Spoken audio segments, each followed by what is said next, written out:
before we dive into all the content of this week's show, we just want to give a big thanks to our sponsors for the show, the Bowls Academy. The Bowls Academy provide game-changing content to all levels of bowlers, helping them to take their game to the next level. Visit thebowlsacademy.com to find out more.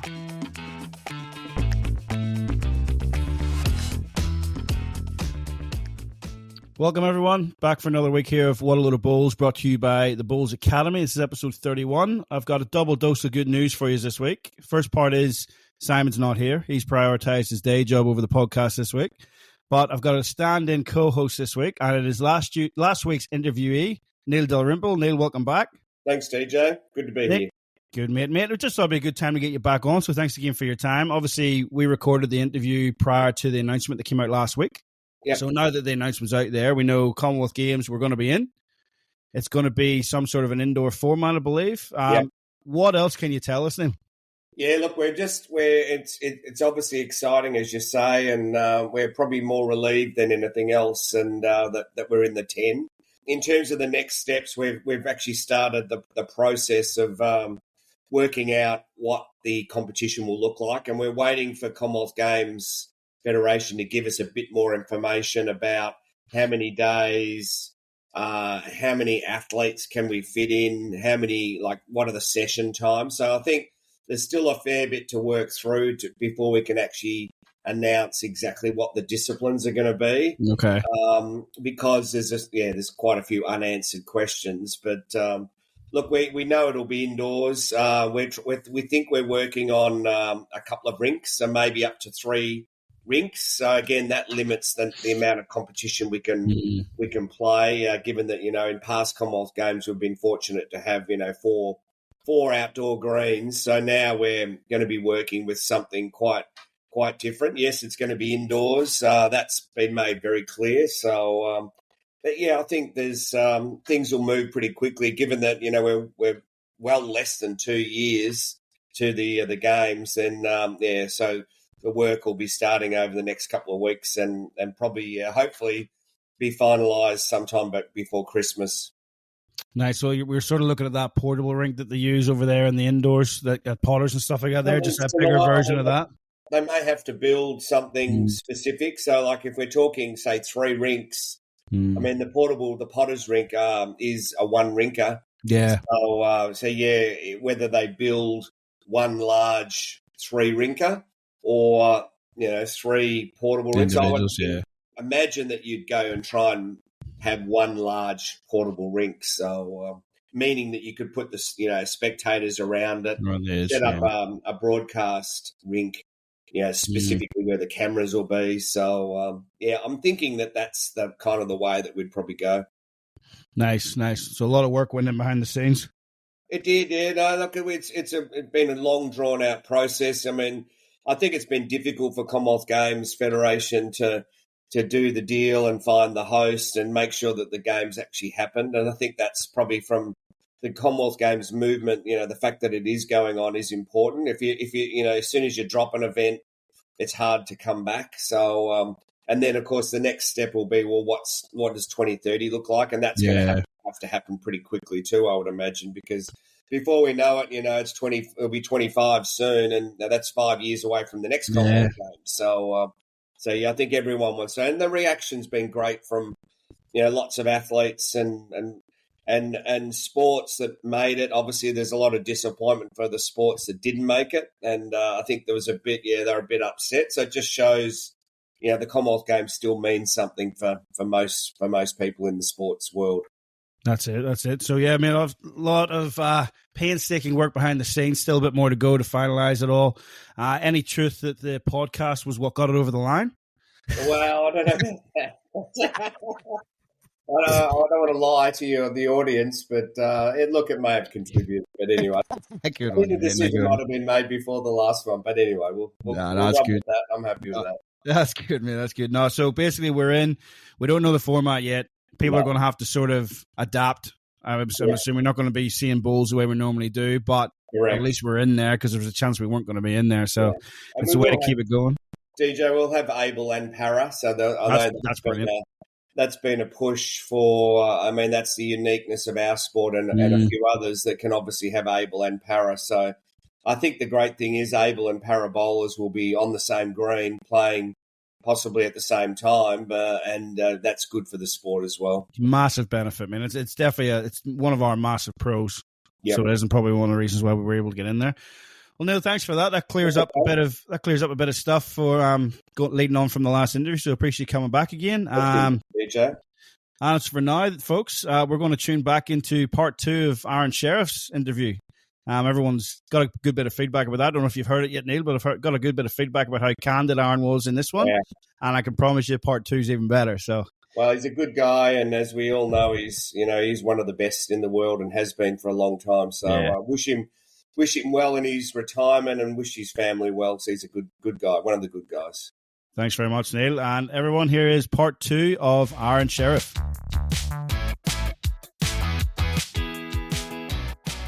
Right, folks, we're back for another one. This is the second part of Aron Sherriff. For those that maybe missed the last time, we were reminiscing about his achievements in 2022. After announcing he was going to take a year away from the game in 2021 and lead up to Birmingham, Aron drops a bombshell that that's not entirely what had happened. So, Aron, I have the article in front of me already. So, Bulls Australia media released in September 2021. I'll not go through it all, but Australian Jackaroo Aron Sherriff has announced that he will be taking an extended sabbatical from international competition, requesting a leave of absence. Sherriff, 35, is stepping away from his place in the squad and ruled himself out of all immediate international opportunity, which includes next year's Commonwealth Games in Birmingham. Now, mate, that felt like a big decision at the time, but now you're telling me that's not entirely true. So how much of that do you want to go into? Yeah, no, that was the mask that we put on the situation. So, received a phone call basically, kind of out of the blue, but basically just to say that the decision had been made that I wouldn't be considered for Birmingham. It was due to my perceived culture and whether it was good for the team or not good for the team. So, as you could imagine, that was incredibly disappointing and hard to swallow. I mean, if I'm being brutally honest, yes, I've partied, I've had good times, I've probably taken it too far at times and that sort of stuff, and I won't shy away from that. It's just who I am and the way I like to let my hair down at times and stuff like that. But never have I ever put the team in any trouble or anything like that. I've never had any written warnings or any written sanctions or anything like that. So it was sort of out of the blue and probably, it was extremely disappointing. So I suppose to save face, I guess, was just to say that I was going to take a sabbatical and get away from it for a little while, which with me obviously wanting to come back and to play for Australia again was probably the safest way of doing it. So, and you're right. So was that, so the media release where it does say, did you make the decision then to say, right, I'm stepping out of it? Or was it basically put to you, answer if you want, or palm me off. Was it put to you, look, we're not going to pick you. This is what you got to say. No. So I basically got told that I could either take a sabbatical or I could announce my retirement. Yikes. Right. So now we're into 2022 and suddenly it's a little bit clearer as to how you started to dominate, mate. So on the domestic scene, as they put it, like at what point have you gone, right, I'm winning everything this year? Just as soon as I hung that phone call up. Yeah, so it's August, September 2021. Yeah. So your motivation then is to prove people wrong. 100%. And go ahead. Yeah, it felt like a bit of a slap in the face because I'd always given my all to the Australian team, and I suppose I've always tried to be true to myself, and that's probably got me in trouble a few times over the years and that sort of stuff. But you've got to be who you are, and I think unfortunately in sport in general these days, our characters are getting driven out of it a little bit, and everyone's such robotic sort of people, and their same responses is exactly what everyone wants to hear, and the PC stuff and all that. And so for me it was just like, well, I've got a World Championships coming up in 2023 on my greens. That's the grand final, and how do I get there? So I instantly started a plan on how do I get back there, So never once the retirement crept in. It was just, right, you give me an option, I'm sabbatical, and then I'll be back. Yeah, no way. I was never ready then. Um, Yeah. I was preparing for Birmingham, so that was never on the radar. I was ready to go. So I suppose I probably there was a lot of self pity and some dark times, and probably made some poor choices in that period of time for me personally. But yeah, it was really hard pill to swallow, I guess. So once I got over that, yeah, the plan was in place. What do I do? How do I get there? What do I need to do? So it was just like, let's go out and just dominate and take over the country and take over the world. That was basically what my motto was from September 2021 to September 23. It was 2 year domination. Jeez, mate, you've proved throughout this interview, like you've showed like you've got mental toughness, and that's why you've got to where you've got. But mate, how was it for that 2 year period to use that as your motivation? Like you're effectively, don't get me wrong, you're out there to win it for yourself, but you're not actually trying to win that for anything other than to prove people wrong. How was it using that as motivation? That was very difficult because I didn't get a lot of satisfaction out of those results. Personal Well, that's going to be my satisfaction. next. That was sorry to interrupt. No, that was going to be my next question. But does it take away for the victories for you then? Like you A win little it, bit. but it's instead of celebrating for you, then you've still got that little monkey on your shoulder going, pointing at someone in the crowd, going, "That's to prove you wrong," type of thing. So instead of being happy for yourself, I mean, is it you're just trying to prove Well, a point? So talk us through well, it. Go.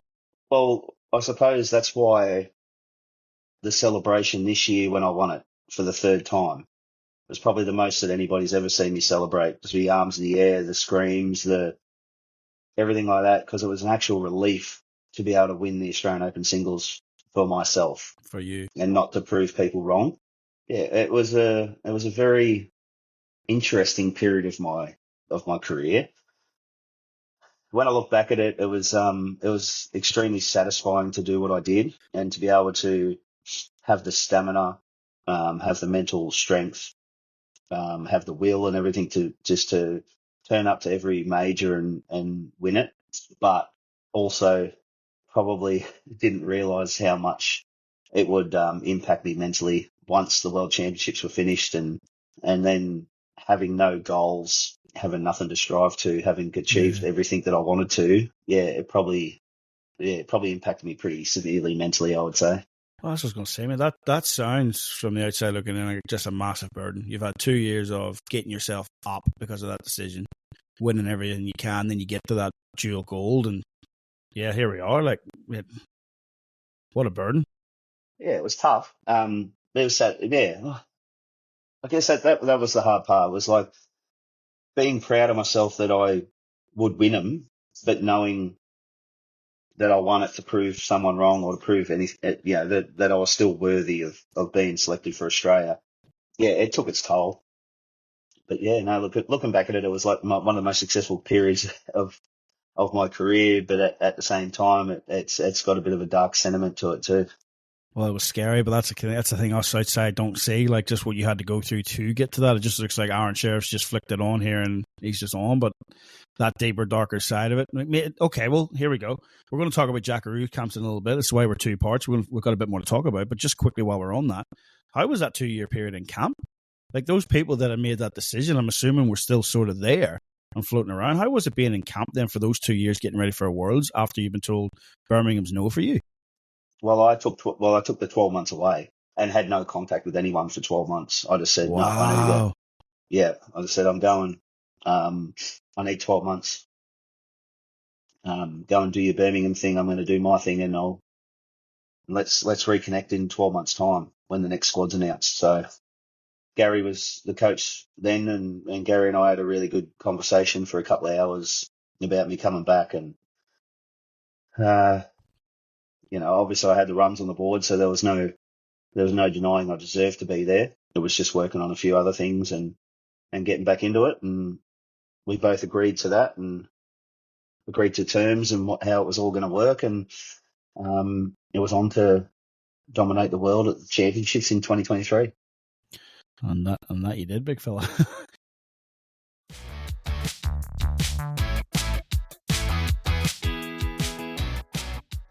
Thanks for tuning in, folks. Really hope you're enjoying this week's episode of the podcast. If you are enjoying this Bulls-rich content we bring you, why not tell a few of your teammates or club members about the show and help us grow our community? Make sure to hit the follow button on Spotify or Apple so you don't miss an episode.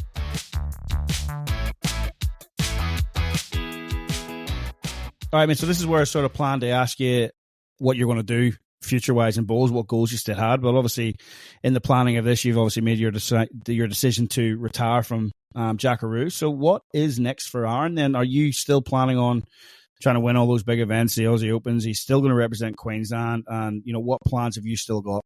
Yeah, so I'm fully committed to the Nationals with Queensland next week. Yep. Yeah, BPLs, UBCs are absolutely on the radar. Australian Opens, look, I'm happy with 6, but I'm not happy if it ends at 6. So I've still got plenty of them in me. But I'll probably just do away with some of the events that, aren't really necessary anymore, I suppose, like, say, Queensland Championships and events like that sort of stuff. What's next for me? Look, I'd love to be an advocate for players. As you can see, I'm honest and I'm raw, and I'll say how it is. And I think that maybe sometimes the players need a spokesperson on their behalf. So it's something I'd love to be able to do. Whether it's even achievable in our sport at the moment, I don't know. Yeah. But look, for the next 12 months, it's probably just like really reconnecting with my family and supporting my daughter, and especially Connor. I know what my brother and sister went through with me, chasing me around and all that sort of stuff, and things they potentially missed out on and whatnot. And, my little man, he loves his fishing. I hate it. But I'm learning to love it so that I can take him out and enjoy it with him. Yeah, just all that cool stuff that I've missed out on, I suppose, over the last, especially the last 3 years, chasing that dragon, so to speak. And, for me, it's just reconnecting with the family, enjoying my life again, and probably enjoying bowls again. Yeah, well, we sort of touched on it at the start, mate, and I was meaning to mention it anyway. It looks like you could be traveling the world again soon as a father this time, because Zoe's absolutely killing it at the cricket. So she was just named in the National All-Stars team for the indoor there recently, and then, as you said, not forgetting young Connor coming through the ranks too, playing locally up there in Helensville or whatever you are. But yeah, as you said, it's hard for that other sibling following along, being dragged from pillar to post while the other one's doing it, mate. So yeah, like what's the aspirations there for Zoe? Oh, look, she's definitely her father's daughter, that's for sure. She's so driven, she's so competitive. I mean, as soon as she could walk and talk, she wanted to be the fastest. I want to be the fastest, Daddy. I'm going to be the fastest. No one's going to be faster than me, Daddy. That's just all what she said. Now it happens to be that she's the fastest bowler in her age group. So yeah, look, Nationals going down there. That probably was another nail in the coffin of my international career, was going down and watching Zoe compete at the National Indoor Championships at Cranbourne in June, I think it was, and absolutely incredible. I think she bowled 15 overs for the tournament and took 14 for -2. Right. And they were national champions. She got named in the National All-Stars team this last weekend. She just debuted for third grade for the Gold Coast Dolphins, which is a women's competition. So she's 13, nearly 14, playing in women's competition cricket already. Yeah. With a great bunch of girls, they've got a really good crew that are playing together all the time and making all these teams together, and just the enjoyment they play with and how they get along and the banter that they have already at their age is just phenomenal. And yeah, I just don't want to miss it, mate. It's so cool. Yeah, absolutely, mate. Any future Jackaroos in the family? Absolutely not. Oh. Not unless they choose to be, mate. I'd like to steer them away from bowls, to be perfectly honest with you.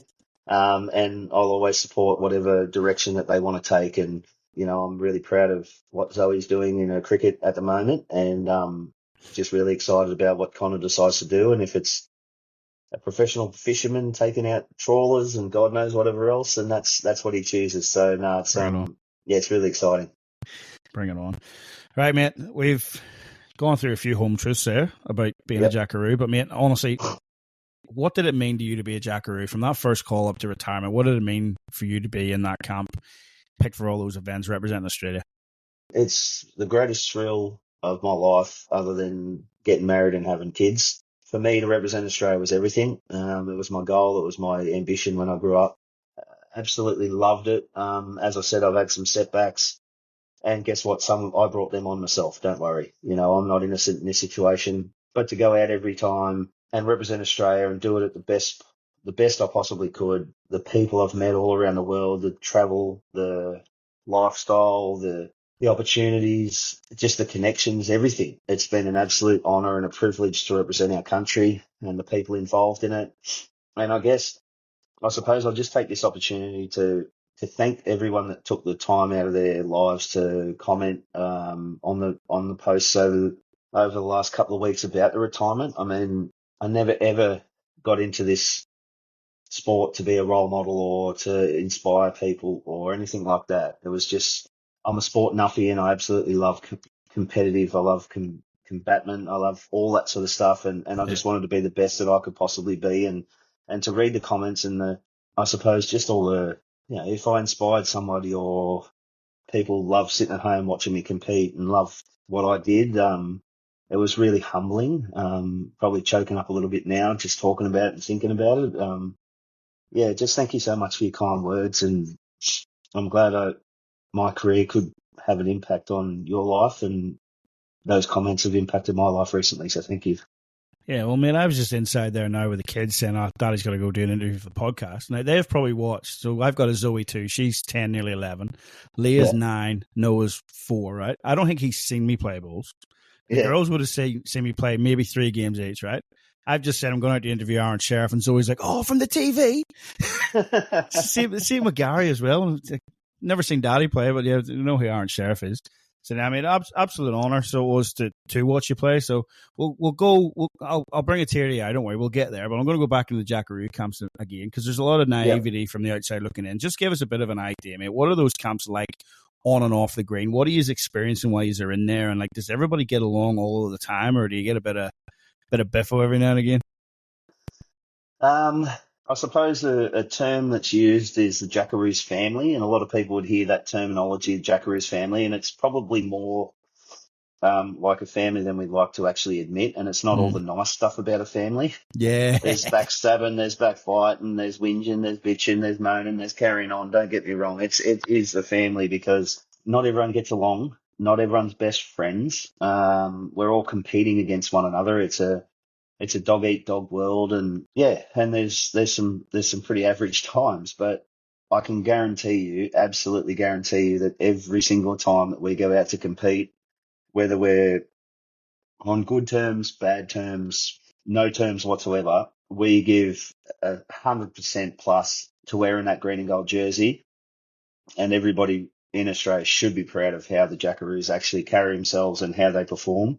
Yeah, we have banter, we have fights, we have arguments, we have you have to call a couple of people in here and there to sort their crap out and all that sort of thing. So it is legitimately the absolute definition of a family. It's not perfect, and we're all big pack of weirdos, but when it comes down to it and it's time to compete, it's definitely a team that you can be proud of, that's for sure. Absolutely. So what's it like then? Is it drills on the green? Is it gameplay on the green? What are you doing? And then off the green, what type of stuff are you experiencing? I'm assuming, again, just off the top of my head, assuming nutritionists, physios, all mental stuff, all that there. I'm assuming all that goes on. So just give us a rough idea of what you are seeing every time you go into camp. Yeah, so it's changed over the years, no doubt, and probably a current spin on it now is that we've been really fortunate, I suppose, with the results and all that the hierarchy, the AIS and the Sports Commission and that are actually taking us seriously as a sport. So we are doing AIS camps, we are getting funding, we are starting to get looked after. So, like a stock standard AIS camp would be fly in physical testings, which are relevant to the sport these days, which has been really good because in the past we've had beat tests and sit up, like all this stuff that it's really not relevant, So you're not running marathons anymore then? No. So a lot of the testing's actually been refined. It's all more about balance, stability, and just a general all-round fitness. So it's really been refined and made specific to our sport now. So it's actually really beneficial. And then there's, like you said, nutritionists, make it mentally stronger, and team meetings. There's a lot of preparation into events, how they look. Leading into events, we have what if conversations. So, as deep as what if a family member passes away, or what if it's pouring down rain and all that sort of stuff, like we really delve deep into those sorts of situations so that we know how everyone would react to certain situations in campaigns. And it's just, there's the odd element of team bonding things in there, which are always pretty fun. And it's obviously gone a little bit, it's gone high performance now. And there's a lot of benefit to it, but I suppose there's a lot of repetition in it as well. And for someone like me who's been involved for 17 years, there's only so many of those things you can sit through. So for the outside looking in, your average Joe that wants to roll up 5 days a week so he's ready for penance on the weekend, you guys aren't just going into camp, having a holiday, having a roll up amongst yourselves from dusk that don't want to get paid for it. You guys are actually diving in very deep into a lot of stuff by the looks of it, no stone unturned. Yeah, absolutely. And then there's, weekly reports you put in, there's monthly reports, there's drills that need to be lodged, there's 6-month plans, there's 12-month plans, there's personal plans, there's all sorts of stuff that goes into it. So there's a lot more behind the scenes than just being a lawn bowler these days, that's for sure. Yeah, so you're professional athletes, but without the sort of the professional side of it, aren't you? Like everyone in the Jackaroos is pretty lucky enough that the club's supporting them, but there's no real central contracts that you see in Cricket Australia or anything like that there. So there's not.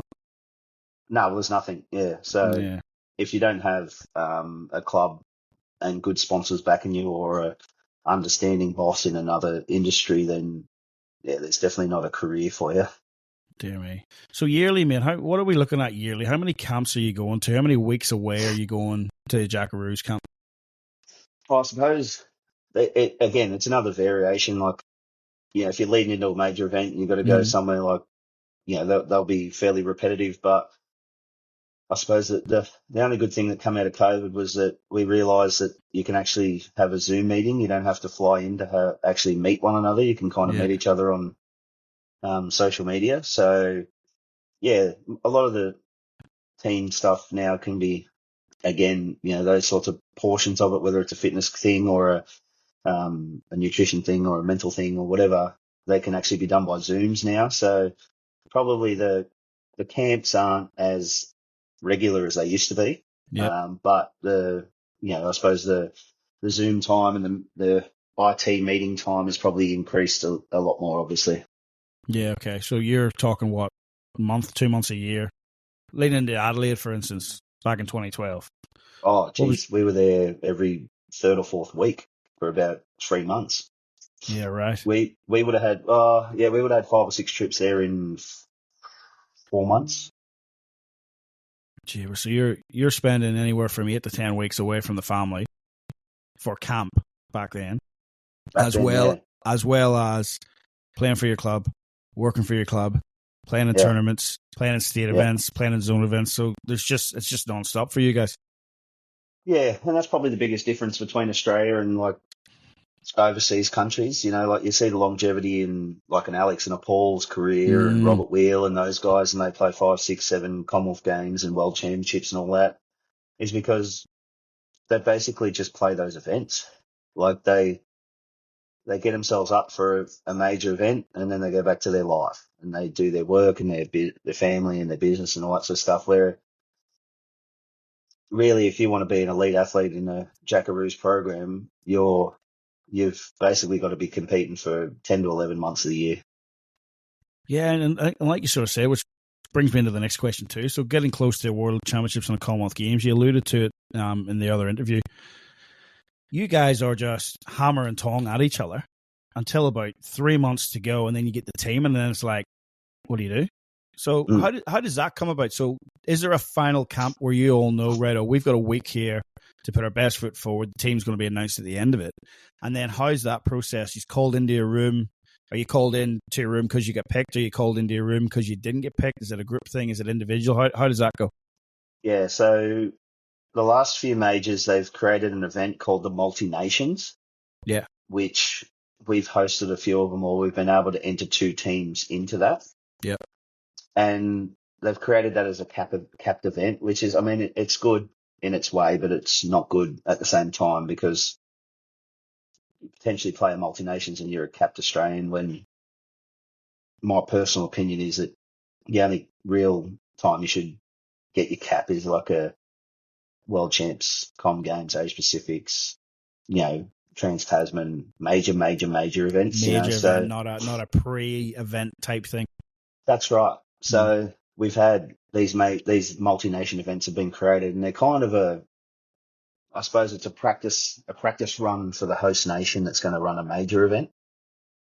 So that generally is our last opportunity to compete for a position, and they'll pick a green team and a gold team out of the 10 squad members, and then after that event, if that finishes on Friday, for instance, we'll generally receive a text message from the chairman of selectors as a group with the team announcement, and then from there it's embargoed usually for anywhere between 3 hours and 24 hours, depends on how Bowls Australia want to release it. And then, the team's picked, and you go down that plan, and then the guys that are not picked, they're a lot better look after these days with, our athlete engagement wellness programs and sports psychs and those sorts of things. If they need any help, there's help there for them to get over those sort of instances. Very good. If they wish to take it, they take it. If they don't, they don't. So, that's sort of how it all looks. Yeah, nice. I had a question here, but you sort of, again, you alluded to it in the previous conversation we had. Was there any of those meetings you've been picked, but you maybe didn't get the discipline you wanted? And we talked about, you brought up yourself about 2018 Commonwealth Games. I mean, you got home Commonwealth Games. So you got a phenomenal singles record, mate. World champions, world indoor, plus a silver in 08, a bronze in 14 and 16, but you didn't get the 18. 22, as we discussed, and then 23. You weren't in any of those singles. Was there any disappointment there for you, or was it just, no, I'm in the team, I'm good to go? Yeah, well, I suppose it was kind of like, I think I won the Australian Open in 2016, 2017, I won the Australian singles and I won the Golden Nugget for the first time. I played pretty solid in the singles in the trials and that. And I suppose I was like I said, I was falling in and out of love with singles, and I was in a really good phase of the singles at the time. And the team was announced, and it was announced as a 5-person team, and it wouldn't be combinations would be announced until a later date. So I kind of got a vibe then a little bit that maybe there was something going on. And obviously, first camp we arrived, and got a message to come see us. Went and saw them, and they explained that Disco had the singles, and I'd be skipping the triples and fours, and explained about the 2-bowl situations, 4-bowl, blah blah blah blah. And I suppose it wasn't disappointing, because I was still playing at home Commonwealth Games, but I just would have loved to have had an opportunity, but totally understood why they went with Disco, because he is a fantastic singles player, and he's got a bit of spunk and a bit of vibe about him, and well, the rest is history. How good's he gone? So back-to-back Commonwealth Games, not bad. Yeah, and that's it. I mean, I'm really proud of Disco and what he's achieved. He's one of my favourites. He's a little bit too like me, in the way he's a bit old school, but I love his character, and I love his carefree attitude, and he does it his way, and I've liked to have done it my way, and he's a character in our sport that hasn't got a lot of characters in it anymore, so it's really cool. Yeah, he definitely is. Better than Lego, isn't it? Right, big one, mate. Have you got any regrets from your time in Australia, other than the mohawk?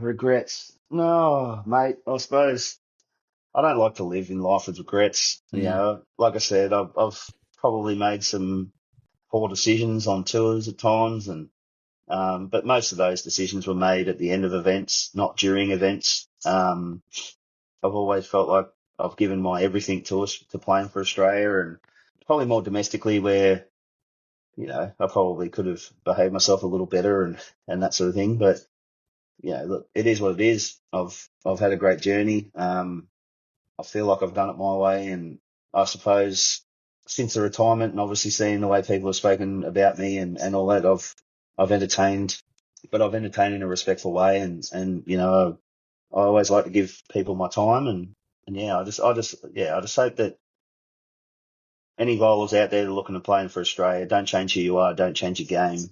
The reason you get picked is because of who you are and the way you play the game. So don't feel like you have to be someone that you're not. I was never somebody that I wasn't. That's why I've had a fantastic career with some stumbles. Yeah, I'm going to have to put a disclaimer for tissues with this one. There's a few tearjerkers coming, Jeepers Cravers. Right on, man. Let's talk about that retirement a bit more. So you had sort of said when you sort of felt the time was coming around about the Worlds. When did you finally go? You're obviously at peace with it now. Yep. Have you left anything out there? Is there anything still niggling at you, or are you just at peace? How did you come to that decision? And yeah, go. No, I'm done. I'm completely done. Probably the happiest I've been in the last 3.5 years has been the last 2 weeks. So I suppose this is a bit. This is extremely personal, but I've suffered from some mental health in the last couple of years, and it's probably just been that insane drive, that just one-eyed determination to get back to where I deserve to be.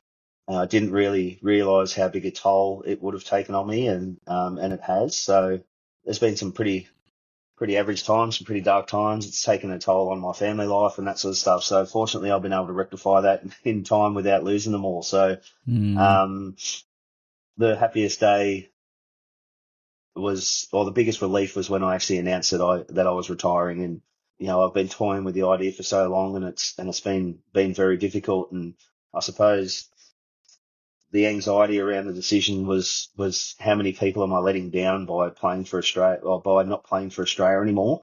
Yeah. When I actually came to the realization that, hey, this is my career and it's my decision, and I don't want to do it anymore, and I won't be letting anyone down. I'll just be looking after myself. So once I come to terms with that, yeah, I'm just really excited about what the future has for me and my family. Awesome. I'll go a bit deeper again, mate. You mentioned about Alex and Paul. Yeah. Right. So we did a greatest of all time stint on the podcast. I ranked you third overall worldwide, best Australian, third overall, behind only Alex Marshall and David Bryant. Yep. All right. Longevity you've spoken about, mate. You are only 38. Yeah, Alex is still doing it at what, 54? Yeah. How much is burnout paid in that decision too, mate? Oh, hugely. Do you think if it had him, if you think if things, obviously we're in high performance and the results are there, but do you think if that's done a little bit differently, are you still going? Yeah, probably. Yeah, I think I guess if you compare an Australian's career to like a UK career, we would do in 10 years what they'd do in 30 years. Yeah. Pretty much. Yeah. Definitely. I can see that from growing up over there to coming out to here and seeing this. But like I said there, mate, you're less than 12 months older than me, and you're retiring from the sport. Yeah, like I said, it's got something in the back of my mind says there's got to be a bit of burnout in there. Yeah. I mean, if you look at most of our top players in the last 10 years, there's not many over 40 that when retirement comes, no. And that's probably the sad part of our sport at the moment, is that there's not enough support financially from our governing body to keep us involved in the sport. I suppose that's, and I touched on it at Launceston the other day. They asked me about what's probably the one thing that the sport needs to improve on, and it's taking hold of the momentum that we've had in major events. They've never done it. You know, we had a most successful team in 2012, got nothing for it. Yeah. Most successful team in 2018, got nothing for it. Most successful incredible world championships in 2023. Never saw it on mainstream media. They've never, ever taken an opportunity to cash in on the success of the national team. Exactly. And Aussies get behind success. 100%. Which is why, like me and Simon have said on a podcast too, if there's a time to get us in the Olympics, it's 2032 when it's in Brisbane. Exactly. But for whatever reason, whether it's fear of failure, whether it's lack of intent, I don't know what it is, but we just never, ever cash in on the success of the Jackaroos. And it's, for my entire career, it's never been done. And you could absolutely smash the stereotype by doing that too if it's an old person's game, because there was only, 5-6 years ago that the average age of the Jackaroos was younger than the Australian Test team. Oh yeah, they love to throw that around, but they never exploited it. Where's the capitalization on it? Exactly. Yeah. And now our sponsorship's been thrown away anyway because SEN run our sponsorship. That actually we don't have any control over the sponsorship at Bowls Australia anymore. So. Well, this is leading in well to the next topic, but before we do, mate, we spoke about Alex and Paul. They're playing well into their later 40s and 50s. You have every chance of staying at this level if you want to and getting back in there. What's the chances of a comeback in 10 years? No, I'm retired, mate. No, you're done? I'm not one of those return. Once you retire, you're retired. If I wanted to just step away from the sport for a while, I would have announced that I'd step away and that sort of thing. But no. Once I announce my retirement, mate, that's it. You're done. I'm content with my decision. I'm really happy with my decision, and I think it's been hard enough for me to transition from when I started to where Bowls is now, and I could only imagine how difficult it would be in 5 years' time to get back into it. Yeah, absolutely. So even just the way that the change in the athlete, the change in their mentality, the change in social media. You know, when I grew up playing this sport when I was young, you know, the old skippers used to give you a spray and you just cop it on the chin. Now, if you cop a spray, you're in trouble. Or if you give a spray out, you're in strife, yeah. Yeah, everything's PC now. Yeah, you're telling me. You're telling me. I'm very old school with that stuff too, man. It's tough these days. That's it. It's tough. So I could. There's no way in the wide world that in 5 years' time I could fit into what the world's changing into. That's for sure. Yeah.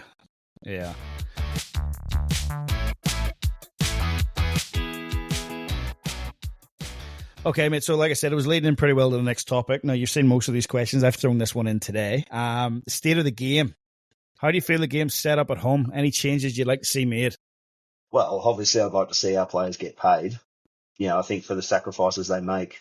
You know, I suppose the biggest burnout factor is that because it's the clubs who pay the player, the player is obligated to represent their club. Yep. So if you look at cricket, for instance, right? So when you're in the national team, you get a national contract. So you're actually contracted to Cricket Australia. Yep. If you get an opportunity to go back and play domestically or club cricket or something like that, then you take it up. If you need to spend more time in the crease or you need to work on your bowl or whatever it is, you go back and do those things. But ultimately, you play for Australia. Where our sport fails is that we're committed to our clubs, but we sign a contract to BA, which basically defines us to them, even though we don't get paid. So we are required to play club championships, zone, district, pennant, Premier League, state championships, and that's all got to be done before we can actually play for New South Wales, Queensland, for your state, to play Australian Opens, to play Australian Championships, to play tournaments. And then on top of that, you got to go to camps, you got to do Zoom meetings, you got to go to trials, you got to play international events and all that sort of stuff. So it's all asked about. I would love to see it get to a phase. We can just start at $10,000 contract. Who knows? Who cares? But I'd just love to see it get to a point where we market our sport well enough that we can start paying our players what they deserve to be paid to represent their country. Yeah, absolutely, mate. Absolutely. People don't get the sacrifices that you have to go through. People just see you on the live stream every other week. They're playing for, Broadbeach, Marylands, Deer Park, Victoria, flying over to Western Australia playing something. They don't realise what you need to go through to be able to do that. And not only that, the obligation nearly that you're under to do that, as opposed to just chasing coin. But if there's a professional setup, you wouldn't have to do that. No, I've had to pull up a few people over the years where affiliation fees go up $1 or $2. Yeah. And they say, the affiliation fees have gone up just to pay the 1%ers like the Aron Sherriffs and the bloody, whoever's. I'm like, guys, the Bowls Australia high performance program is funded fully by the government. Not 1 cent from the affiliation fees goes to the Jackaroos. We don't get anything. We get $70, $80 a day allowance, flights, accommodation. Well, there's an insight. So look, and we're not. It's not a bad thing. We're not criticizing BA. It's No, more the people on the side that they don't understand this, so they just think you're living the high life playing yeah, bowls because that's their hobby. You have to make a profession out of it. And as soon as you make something into a profession, that's when you start to lose the love of it a bit. So and as I said, there's I your would burnout do it, factor. but I'd do it all over again. Don't get me wrong. Like I Yeah, said, yeah, this is not against BA. I love playing for Australia. I love representing Australia. 100%. But you ask me what's wrong with what can improve in the sport, and that's what can improve is the That's sport it. starting to market their players appropriately so they can get paid. Absolutely. Are we doing enough in the game to bring the young talent through, to make them successful off the green as well as on the green? Like we touched on it with you earlier on in the other interview about some of the decisions you made at an early age when you're coming through. Massive, massive. But you've done that because of your upbringing and who you are. Are the clubs doing enough? Is the associations at state level doing enough? Is Bowls Australia doing enough to bring young talent through and really teach them off the green? Well, Bowls Australia are definitely doing a lot of good stuff in that space with the athlete engagement wellness program, and Nice. there's a lot of good chat around responsible gambling and drinking. There's so many areas in that now that you can use with financial advisors, planners, all those sorts of things. So BA are really on the front foot with that sort of stuff, which is really exciting.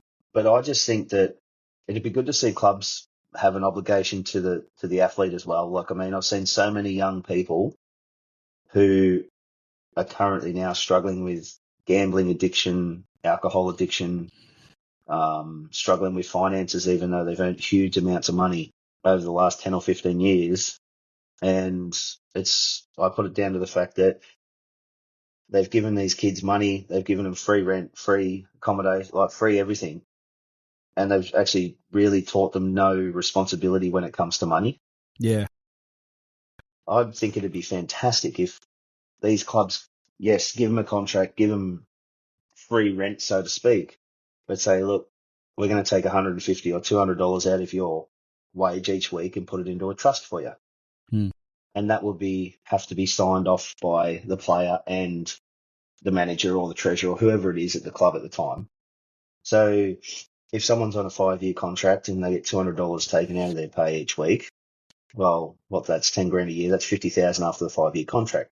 Mm. Well, if you want to buy a unit, there's 50 grand. Yeah. If you're struggling 1 week or something, or you've got a couple of tournaments coming up, or you've got the Australian Open coming up and you've got accommodation entries and all that to pay, look, boss, I need a couple of grand to go to, what's the name? Yep, cool, done. Sign off. There's a couple of grand. Go and play the Australian Open. If that contract's over 10 or 15 years, there's 150,000. There's your first home buyer's grant. Yeah. You know what I mean? Like, these sorts of things are so simple, and it would just save a lot of heartache, and especially how hard it is to get in the market these days. I was lucky I bought my first house when I was 21. So, Yeah. houses are only, I think we bought our first house for 263,000 or something like that. So, you know what I mean? But, Yeah. but looking around now, like, you're lucky to get a unit under $1 million. So it's just nearly impossible. So instead of all these, fancy contracts and, oh, look at all the cash I've got and splash it around, let's actually nurture our future. Let's make a future for these athletes. So that's where I reckon clubs could really improve. Yeah, absolutely. Love that one. Well, you touched on it as well. You've had your own mental health battles, especially with men's stuff. It's a lot more mainstream these days. Is it getting looked after enough in the game? You've mentioned about Bowls Australia on the front foot with a few things. Yeah. Is it the right level? Was it too late coming in? Do you think everything's okay there, or they're doing the right stuff? Yeah, no, look, it's definitely something that we've improved leaps and bounds on in the last 5 years. I think this, like I said, the athlete wellness, engagement wellness program has been really good. But the thing is, all these programs are only as good as what the players want to get out of them as well. I know me personally, when I was going through my struggles, I didn't want to talk to anybody. So Yeah.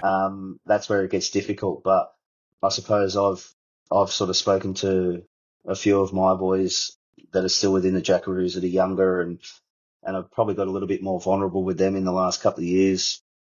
Just explain to them that I've had some problems and whatever, and if they need a chat, then they can open up to me, and if I can help in that way, I'm happy to. But yeah, I think if we get the other things sorted, like I touched on before with the clubs and looking after finances and helping with those sorts of things, I think if we get on top of that and just really explain to these young bowlers that, drinking and gambling and whatever looks like fun, but it's very addictive and it can destroy your life. So, there's it doesn't plenty of matter. examples. Yeah. Oh, mate, there's an incredible amount of examples. And so many of my friends that I had all the talent in the world that I grew up with that have wasted their potential on, being stuck in that cesspit. Simon and I said that on one of the earlier podcasts. Like, we'd love to name a Jackaroos team of people that have never been capped because of disciplinary reasons or what they've done. You'd still have a world championship team, wouldn't you? 100%. Incredible. All right, speaking about that, mate, then we'll finish up with this. Commonwealth Games, the future of it, Olympics. What's the outlook from an elite player perspective? Just before we throw into that again, Simon and I did sit down with Neil Dalrymple very recently. In fact, as me and you are talking now, that interview hasn't come out on air. But so what Neil has told us is Hong Kong had the World Championships in 25. It's dropped off the calendar. There's going to be a World Cup there instead. 2027 World Championships looks like being in the Northern Hemisphere. So the first one since about 2004, I reckon. He's got an NDA there, non-disclosure agreement, so he can't tell us exactly where, but it looks like it could be in the Northern Hemisphere. Glasgow. And he probably said if about 4 times when it comes to the Commonwealth Games in Glasgow. Now, Simon and I again sat down. We looked at it. We were really excited when the Commonwealth Games was back. But I guess bowls has got to be in it. We need it. We're pushing for the Olympics. And then we actually looked at it and thought we are on a bit of strife here, just by the way they're setting it up. Are you hearing anything from an elite point of view, or what do you see happening going forward? What's your thoughts? Well, only just through the savage grapevine that is entwined in bowls, I've heard through that potentially bowls might sneak in, but it's not. I mean, it's a 50-50 chance, but if it does, it's more than likely going to be an indoor event. Mm-hmm. And it could be 1 or 2 players. It might be a singles or a pairs event. Like, it'll be so minimal, it's not funny. So unfortunately, I think, well, look, Canada have pulled out of the 100th anniversary of the Commonwealth Games the following one. So I think the Commonwealth Games is unfortunately going to be dead. And as far as getting into bowls in the Olympics, look, I'd love to see it, but I don't know. It just feels like we're fighting an uphill battle. I think. Yeah, it does. I think it's getting to a stage where maybe world bowls need to get serious about investing their time and their money into running a proper World Series. Yeah. Rather than trying to hang on to a fleeting dream of playing Olympics and all this sort of stuff. Let's have a legitimate World Series where, they have a crew of God knows how many it is and get some sponsored back players and that. You can travel around the world and play a Malaysian event and a Australian event and a English event and sponsored bloody wild cards at Potters and and have a proper World Series and do the world rankings appropriately like that. I know they've talked about doing a final 12 Masters series. Yeah, I think let's really, really get serious rather than getting caught up in a fantasy. Yeah, absolutely. Well, I'll tell you what, that conversation with Neil, like I said, it's not out yet. You wouldn't have heard it. It was a very, very good one. I think we've got the right man in charge. I really do. From sitting down with him for those couple of hours, me and Simon had, I think we've got the right man in charge. There's things happening.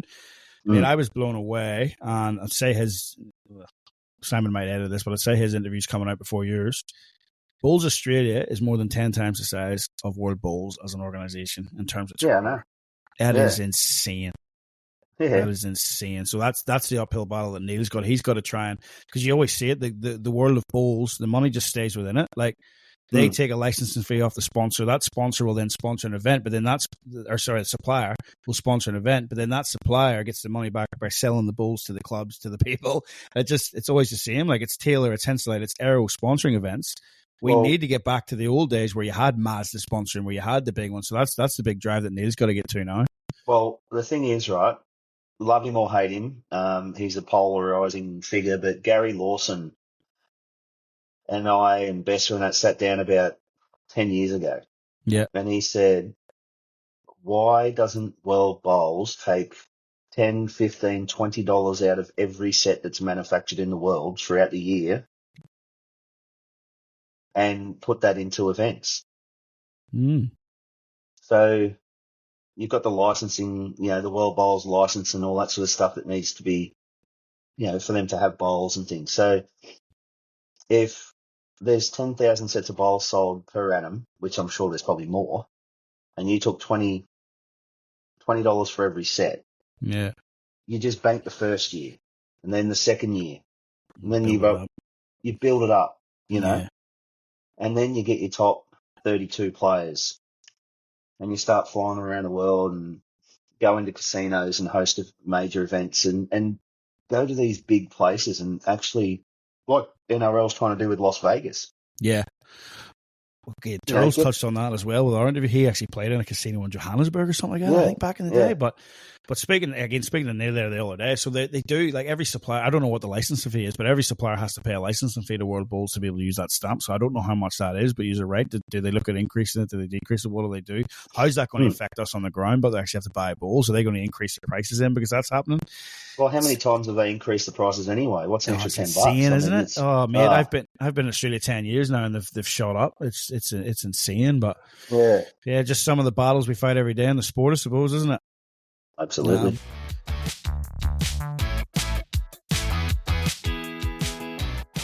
Mate, next up for me is just hit you with some quick fire stuff that we normally do, just your usual Joe Blogs questions that they want to know. I mean, if you got anything else you want to add, I mean, congratulations on the career, mate. Absolutely fantastic. I'd love to have seen you be able to go on. Like I said, you are only 38, but I completely understand being in a similar vein with the kids and everything where you're coming from. So all the best with that. Have you got anything else, any final moments you want to add there just before we go into the quick fire and wrap it up? Not really, mate. I've touched on a lot of stuff, and some controversial, some not, some just me speaking from the heart. But ultimately, as I touched on earlier, I just want to thank everyone for the well wishes and the kind messages and the respect and the love that you've shown me since my retirement. It's been an absolute honour and a privilege to entertain you guys.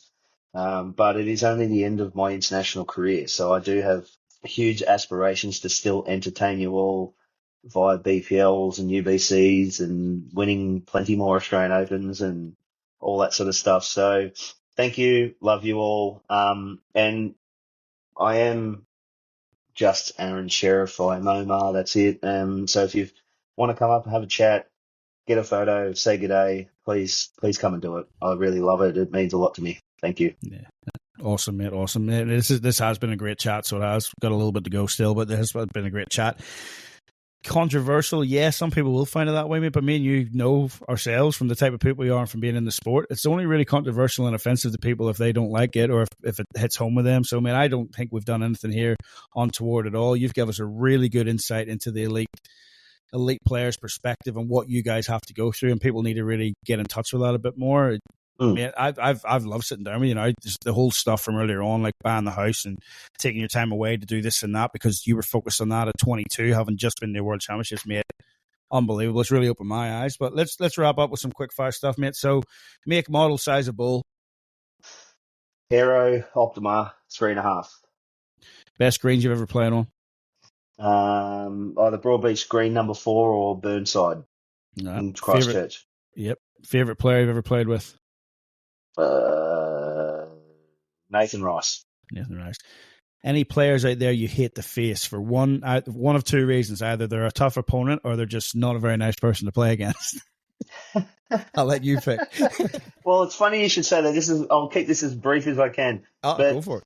I caught up with a great old friend of mine. His name's Alan Carver, and I used to play against him in Port Macquarie. And the bugger used to beat me all the time in singles.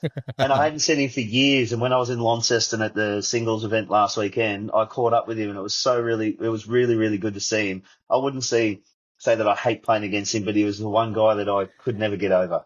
Unbelievable. Favorite club to be at? Oh, Broadbeach at the moment. It's great. Favorite country you visited with the Jackaroos? That would be a toss-up between India and Scotland. Nice. Any hobbies off the green? Love playing golf, I'm learning to love fishing with my son, and I love watching my daughter play cricket. Nice. Favorite footy team and code? Oh, West Tigers, NRL, they're killing me, but there's a lot at the end of the tunnel for next season, I'm sure. Thank goodness you can play balls because you can't pick footy teams, mate. No. We touched on it earlier, but just to wrap it up again, play any other sports while you were younger, and what level did you play to? So pretty good cricketer, Yeah, weren't you? so played soccer as a kid, but then cricket, played New South Wales schoolboys, and scored 100, which was claim to fame. 104 not out was my best score, and love me cricket. Nice. Favorite food?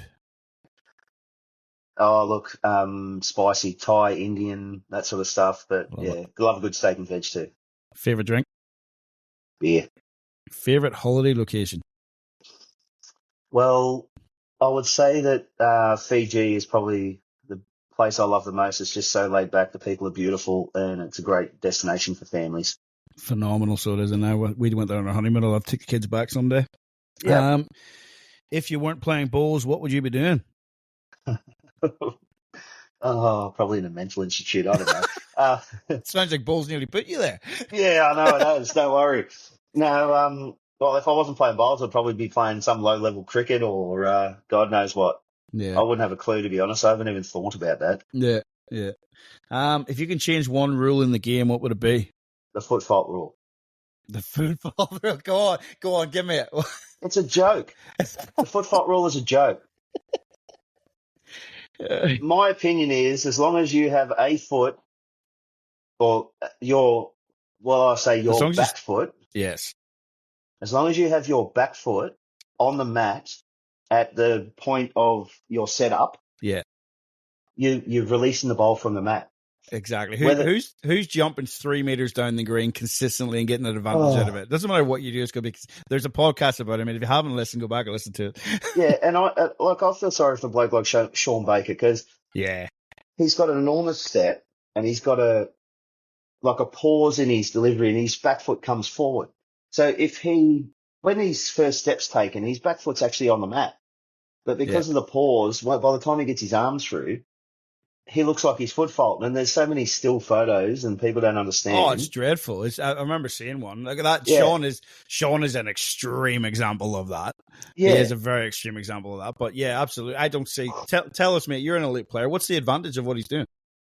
Absolutely nothing. Nothing. And if he actually puts his foot on the mat, the way he drags his foot, he drags the mat, a bloody foot off the line, switches.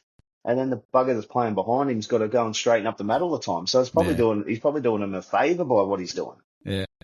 Right. So there you go. The respot stays, but the foot fault's gone. Yeah, I don't mind the respot because you can cover it. Yeah, well, as you said earlier too, you won a World Champions after using it, didn't you? Absolutely. So. Go to the respot. Stuff you, Bester. Mate, advice for all bowlers out there aspiring to be the next Aron Sherriff. Set goals. Be determined. Don't listen to rubbish because there's lots of rubbish that gets spoken out there by all the experts in the bowls game.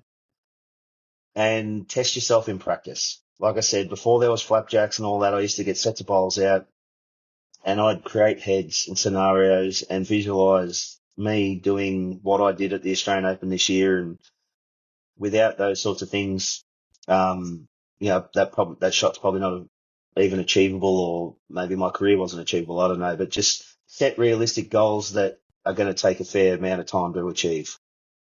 Awesome. And the final one, mate, the big one, put you on the spot. Rate the What of Loaded Balls podcast out of 10. 10. 10. Nice. Well, best are rated at higher, so up the best there. Well, you only asked me to rate it out of 10. Oh, he went to 11, but they must do it different in Canada. Of course he did. What a sucker. Mate, I'm going to sound like a real fanboy here, and I don't care, mate. This has been awesome. This has been one of my favorite ones to actually sit down with you, get to know you as a person, really, really hear what you've gone through without sort of that concern in the background of what people are going to think about selections and stuff like that there. Now that you're a bit free, you could be open and honest about it. I don't think any of it was controversial at all. We just got an insight into what's going on and your own personal opinions, and I'd say the majority will agree with you, mate. So honestly, Thank you for sitting down, mate. Phenomenal. Thank you. Not a problem at all, mate. Thanks for letting me speak. And as I said, it's just all from my heart. I've loved every second of representing Australia. And, you know, BA are definitely looking after our athletes at the moment, but I still think there's a ways to go. So I hope you all listen. I hope you've enjoyed it. Thanks for your support. Love you all. Thanks, Aaron. We'll leave it there. Cheers.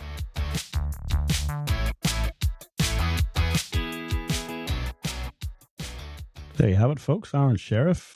Doesn't get much more candid than that. One of the game's elite in Australia, worldwide. One of the best to ever pick up a bowl. Really giving us an insight there into the highs, the lows, what it's like being at that level, what you've got to do to maintain that level for a period of time, just how tough it can be on you, and the things that you have to go through while you're there. DJ here again, just signing off. As we said, Simon's prioritised his day job this week. I've just had a 33-hour trip to God's country, Northern Ireland, where I will be here for the next 4 or 5 weeks. So Simon and I will get together over the next week and run through this interview in a bit more detail. So now is probably the perfect time for you folks to comment on the social medias. Also, email your thoughts on this one to simon@thebullsacademy.com. And we can talk about a few of those things on hopefully next week's show when we do get time to get together, folks. But by all means, a lot of you were waiting for that part 2. Hope you all enjoyed it. Hope it was worth the wait. I certainly thought it was myself, but it can be a bit biased when you're doing the interview. Real thanks again to Aaron for expressing all that. I mean, we really don't get that insight into what it is like to be a Jackaroo, and for Aaron to sit there, recently retired, and open up like that. I mean, we couldn't be any more grateful. So thanks again for that, Aaron.